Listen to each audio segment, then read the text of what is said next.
બોલાય એટલું મીઠું બોલવું, નકર મૂંગું પીડ્યું રહેવું. અમુક અમુક તો એવા બોલે, ઓહો હો.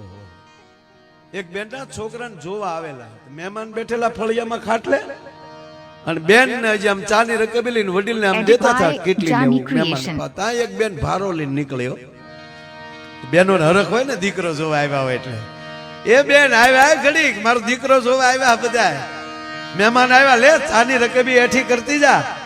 અરે કે મારે ઉતાવળ છે. તક પણ આવી તો ખરી, ચા તો પીતી જા, મારા દીકરાને જોવા આવ્યા. ઓલી આવીને કહેતી કે કયો ઓલો વાય આવે એને જોવા આવ્યા. મહેમાન ઉભા થઈને વ્યાજ્યા, મરો મરો. આ તો હવે તો આ જોવાનું ચાલુ થયું એટલે ગામડામાં હવે આપણે જોવે જ છે ને, હવે જોઈ જ હક પણ થાય. હું તો આ જમાલડાને કહું ભાગશાળી છે બધા, જોઈને હક પણ થાય. પેલા પૂછો વડીલોને, બંધમાં જ હાલ્યા આવડા. એ તો ઘરે આવીને ઘૂંઘટ ખોલ્યા ત્યારે ખબર પડી આ આપણા ભાગ ગુલો રાણી બાદશાહ જે હોય. માંડવામાં બાપુ, માંડવામાં લાજ કાઢી ને કોઈ જોતા. પણ એક કહું કે વડીલોના સંબંધ કરેલા જે જોયું નહોતું અને વડીલોના સંબંધ કરા હતા, એમાંની દાદા અત્યાર સુધીનો એક પણ છૂટાછેડાનો કેસ નથી થયો સાહેબ. અને આ જોઈને કર્યું એમાં ઘણા હું કામ હામાં ખોટું બોલ્યા. આ જોવાનું શરૂ થયું પછી તે સાહેબ બ્યુટી પાર્લર આવ્યું. એ જોવા ગયા હોય તેથી જ વાટા પ્લાસ્ટર કરીને ઐશ્વર્યા રાય જેવા કરીને બેહાડ દે આમાં. અમારે ઓલા ઘૂઘુના લગ્ન થયા, એટલે લગ્ન થયા પછી તો 15 દિવસ હર્યા ફર્યા, અને પછી તો નોકરીમાં વયું જવું પડે. નોકરી કરતો હતો છોકરો, 15 દિવસ ફરીને પછી નોકરીમાં વયો ગયો. પાછો 15 દિવસે ઘરે આવ્યો, એટલે અહીંયા 30 દી થઈ ગયેલા. ગામડું ગામ. એ 30 દીમાં ઓલી દીકરીના ગલેટ ઉખડી ગયો બધું, મોઢું થઈ ગયું રાખના ઢીકલામાં પાણીને છાંટા નાખ્યા હોય એવું, નેણ થઈ ગયા મોટા, પણ કે ઉગી ગયું બધું જેમ કોરોનામાં થયું એમ.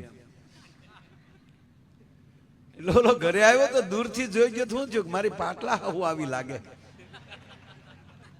અણહાર ફરી ગયો, નજીક આવ્યો ને બોલ્યા ના ના ના ના તો ઈ જ છે. એટલે કે તારા મોઢાને શું થયું? તા તો બેન ખીજાણા, તમારા ગામનું પાણી જેવું છે, મારા મોઢાની પથારી ફેરવી નાખી. બોલો કે મારી માં 35 વર્ષ થશે, એને કઈ ન થયું ને તને 30 દીમાં. પણ બેન હારા હતા, જોકે બેનો હારા જ હોય, બેન હારા હતા ને એને કીધું કે એવું નથી ગુગુ, તમે મને જોવા આવ્યા ને તે દી તે હું મેં ફેશિયલ કરાવ્યું હતું ને, લગ્નમાં તમે તૈયાર ઓલરેડી થયા જ હોય. આ છે ને ફેશિયલ કરાવેલું. બોલો કે ઓલા ફેશિયલ ની ખબર જ નહીં. ઈ કેવું હોય ત્યાં કે અમારા ગામમાં છે બ્યુટી પાર્લર, એમાં એ બધું કરી દે. એમ કે હા, એડ્રેસ લીધું ભાઈઓ અને પહોંચ્યો બ્યુટી પાર્લરે. બીજા માળે હતું બ્યુટી પાર્લર. ઓલો ન્યા પહોંચ્યો, ન્યા જઈને કીધું કે 35 દિવસ પહેલા આ નામની વ્યક્તિએ તમારી પાસે ફેશિયલ ને એવું કરાવેલું. એટલે ઓલી જોયું હા યસ યસ યસ, બહુ સરસ. એ હતા ને મારા વાઈફ હતા. આપે એટલા બધા સુંદર બનાવ્યા એટલે હું બહુ રાજી થયો, એટલે હું તમને ભેટ દેવા આવ્યો છું. એમ કરીને સરસ મજાનું આઈફોનનું બોક્સ, એની માથે ગુલાબનું ફૂલ લગાડેલું, અને કીધું લ્યો આ તમને ફોન આપું છું. બેન રાજી થઈ ગયા કે ઓહો 5000ના કામમાં 1.5 લાખની ભેટ આવે, કોણ રાજી ન થાય. બોક્સ આપી દીધું. ઓલી બેને થેન્ક યુ ભીલા, થેન્ક યુ. નીકળી ગયો, એ નીકળી ગયો. પણ બેન ઉતાવળા છે, જોઈ લઉં કયો કલર છે મોબાઈલનો, કયું મોડલ છે. એ બોક્સ તોડીને ખોલ્યું, જોયું તો નોકિયા 3315 નીકળ્યો, બ્લેક ઇન વ્હાઈટ. બેને ઉતાવળા થઈને ઓલોજી નીચે ગાડીમાં બેસવા જતો હતો, બેને બારી ખોલી તો ઓલો ગાડીમાં બેસવા જતો હતો. ઉપરલી અવાજ કર્યો, એ ભાઈ હા બેન આવું કરવાનું? ઓલો કે હું એ જ કહું આવું કરવાનું?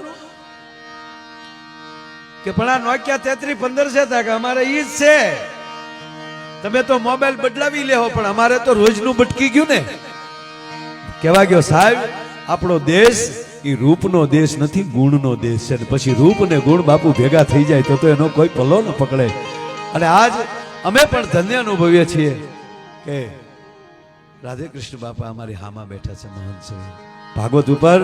અને કહેવા ગયો રામાપીરની કથા હોય, રામદેવ ચરિત્ર હોય, ભાગવત કૃષ્ણ ચરિત્ર હોય, એમનું જે પોતાનું જે અભ્યાસ છે સાહેબ, પોતાનું ભજન છે, અભ્યાસ તો છોડો, ભજન થઈ જાય ને પછી પાત્રો એને હાથે બોલવા આવે એના મોઢામાં. આ નરું સત્ય છે. અને એમાં